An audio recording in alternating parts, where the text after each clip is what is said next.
उत्तर प्रदेश के मदरसे को लेकर सुप्रीम कोर्ट ने बड़ा फैसला सुनाया है। सुप्रीम कोर्ट ने इलाहाबाद हाई कोर्ट के फैसले को खारिज करते हुए मदरसे को संवैधानिक मान्यता प्राप्त कर दी है, जिसमें मदरसा एक्ट को गलत ठहराया गया था। इससे उत्तर प्रदेश के लगभग 25,000 मदरसों में पढ़ रहे करीब 20 लाख छात्रों के भविष्य को लेकर एक अनिश्चितता पैदा हो गई थी। इस फैसले के बाद तमाम मदरसों के शिक्षकों ने अपनी खुशी जाहिर की है। ये मदरसा एक यूपी गवर्नमेंट ने, उस वक्त की मौजूदा यूपी गवर्नमेंट ने 2004 मदरसा एक्ट बनाया। उन्होंने अपने हिसाब से अपने कानून नियम बनाए। इसमें मदारिस को चलाने के उन्होंने वो दी कि इस ढंग से चलाया जाए। मदारिस पहले भी चल रहे थे, मदारिस पहले से भी गिरान में थे, लेकिन हाई कोर्ट ने बुनियादी बातों को नज़रअंदाज करते हुए उस मदरसा एक्ट को रद्द कर दिया।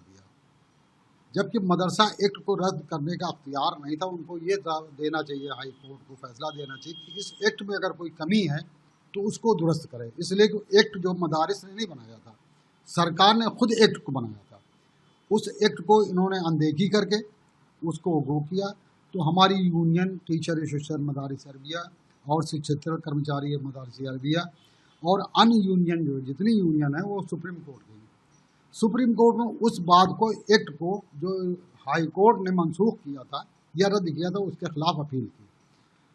सुप्रीम कोर्ट ने उन सब बुनियादी बातों को शुरू से आखिर तक सुना और सुनने के बाद जो फैसला दिया है वो फैसला बहुत ही बेहतरीन और बहुत ही कारामद दिया है। मदारिस में जो तालीम है, जो निसाब है, वो गवर्नमेंट के मंजूर शुदा निसाब था। मदारिस में एनसीईआरटी की किताबें पढ़ाई जा रही हैं, जो गवर्नमेंट ने हमें निसाब में दी थी वही हम किताबें पढ़ा रहे हैं। उसमें एक अरबी लैंग्वेज हमारी है, वो अरबी लैंग्वेज पढ़ाते हैं। जिस तरीके से संस्कृत पाठशाला हैं, वो संस्कृत पाठशालाएँ अपनी संस्कृत पढ़ाती हैं, इस तरीके से अरबी हम पढ़ाते हैं। त्रिभाषा के अंतर्गत संस्कृत भी आती है, त्रिभाषा के अंदर अरबी भी आती है। तो उस बुनियाद पर मदारिस हुए, संस्कृत पाठशालाएँ हुई, सब मसावी बराबर रही हैं। तो यहाँ जो फैसला किया गया था हाई कोर्ट में, वो फैसला हम लोगों को मंजूर नहीं था। मदारिस के ऊपर उंगली उठाई जा रही थी। मदारिस के ऊपर ये होता तो हम लोगों ने, यूनियन ने सुप्रीम कोर्ट गए। सुप्रीम कोर्ट ने जो फैसला आज किया है वो एक बुनियादी फ़ैसला है, तारीख़ी फ़ैसला है। ये जो हिंदुस्तान का आवाम के लिए निगाह में है कि मदारिस जो है, मदारिस में सभी किस्म की तालीम दी जाती है। हिंदी पढ़ाई जाती है, उर्दू पढ़ाई जाती है, इंग्लिश भी पढ़ाई जाती है। ठीक, इन फैसलों को देखते हुए हम मदारिस के उलमा या अकाबरीन इस फैसले का खैर मकदम इस्तकबाल करते हैं। सुप्रीम कोर्ट का जो फैसला है, सबसे पहले हम उसका शुक्रिया अदा करते हैं और हमें पहले से उम्मीद थी कि हम जो है हमारे हक़ में फ़ैसला आएगा। और सुप्रीम कोर्ट ने जो फैसला दिया है वो ज़ाहिर सी बात है, मदारिस की बारीकी को देखा है और उसकी तहकीक किया है।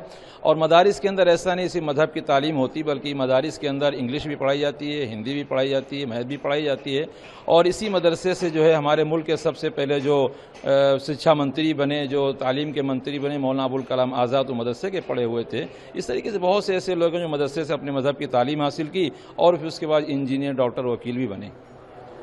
तो इस फैसले के आने के बाद से क्या महसूस कर रहे हैं, कितनी खुशी हो रही है? क्योंकि कहीं ना कहीं प्रश्न चिन्ह लगा था। नहीं, इससे पहले जो स्टूडेंट थे और जो पढ़ाने वाले थे, गार्जियन थे, तो थोड़ा तशवीश में थे और मुज़ब्ज़ब में थे, कन्फ्यूज़न में थे। लेकिन अब हम फ्री हो गए हैं तो हमें बड़ी खुशी है और हम सुप्रीम कोर्ट का शुक्रिया भी अदा करते हैं। लिहाजा हम अपने मदारिस को और ज़्यादा अच्छे से अच्छा जो है उसके ग्राफ को बनाने की कोशिश करेंगे। तो वही कोर्ट के इस फैसले के बाद सभी मदरसे क्लास 12 तक के सर्टिफिकेट दे सकेंगे, लेकिन आगे की तालीम का सर्टिफिकेट देने की मान्यता मदरसों के पास नहीं होगी।